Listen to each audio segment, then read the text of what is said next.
এক মা মানে পড়াশুনো জানে না আমার মতো, তো সে বয়স হয়ে গেছে, মেয়ের বাড়ি যাবে, একটা পুটুলে করে পুঁই শাক টাক অনেক কিছু নিয়েছে, নিয়ে বগলের মধ্যে নিয়ে ও মা বাসে উঠে পড়েছে। বাসের পেছন দরজা দিয়ে ঢুকে দেখে বাসের ভিতরে ভীষণ ভিড়, একটুও জায়গা নেই।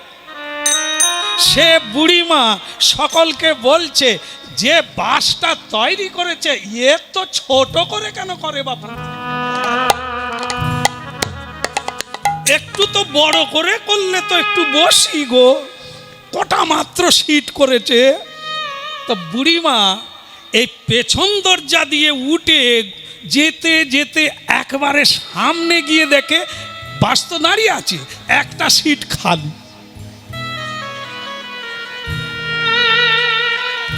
সে কি আনন্দ মা, কি আনন্দ, বলে ঠাকুর তোমার মুখে ফুল চন্দন পড়ুক, তুমি যে কষ্ট দেখে বুড়িটার জন্য একটা সিট রেখেছো তাই তোমাকে ধন্যবাদ।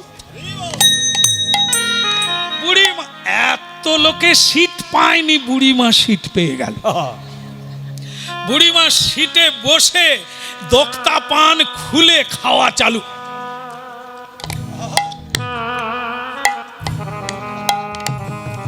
কিছুক্ষণ পরে যার সিট তিনি গেট খুলে উঠছেন। আপনারা যেটা জানেন আমি বুঝিনি, কি অবস্থা। ঠাকুমা দেখে সাইড দিয়ে গেট খুলে সে উঠবে করেছে, আর বুড়িমার সঙ্গে সব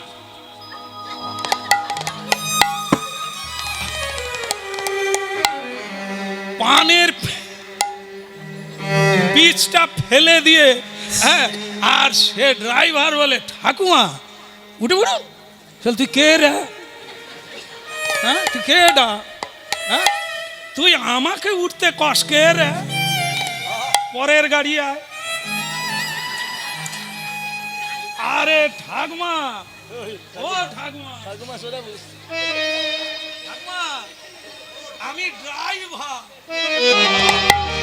সে ঠাকুমা বলে তুই হলি বা চৌকিদার, তুই অন্য গাড়ি আয়, এ সিট আমি ছাড়বো নি রে, কত কষ্ট করে পেয়েছি রে, তো তুকে ছাড়বো বলিয়া নাকি রে, তুই পরের গাড়ি। সে ড্রাইভারও বুঝাতে পারেনি, প্যাসেঞ্জারও বলছে ঠাকুমা আপনি কোথায় যাবেন, মেয়ের বাড়ি, মেয়ের বাড়ি, হ্যাঁ ওই যে হাইব্রিড পুঁই গাছ নিয়ে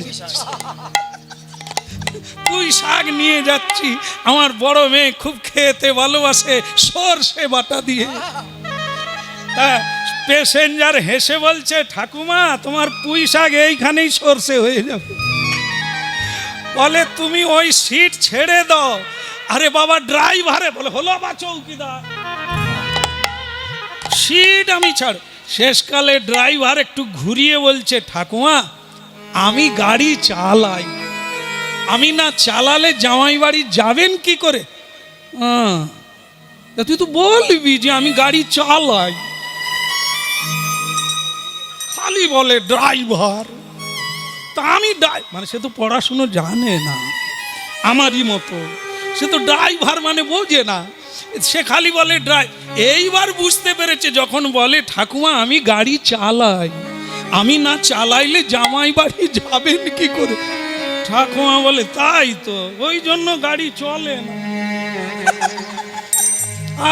উঠে বস, তবে তুই যখন নেমে যাবি সিটটা আমাকে দিবি।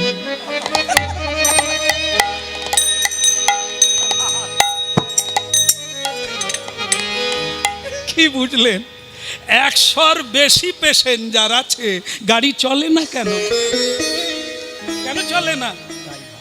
আরে কি বলে, ঠাকুমা তো বসছিল সিটে, গাড়ি চলে না কেন?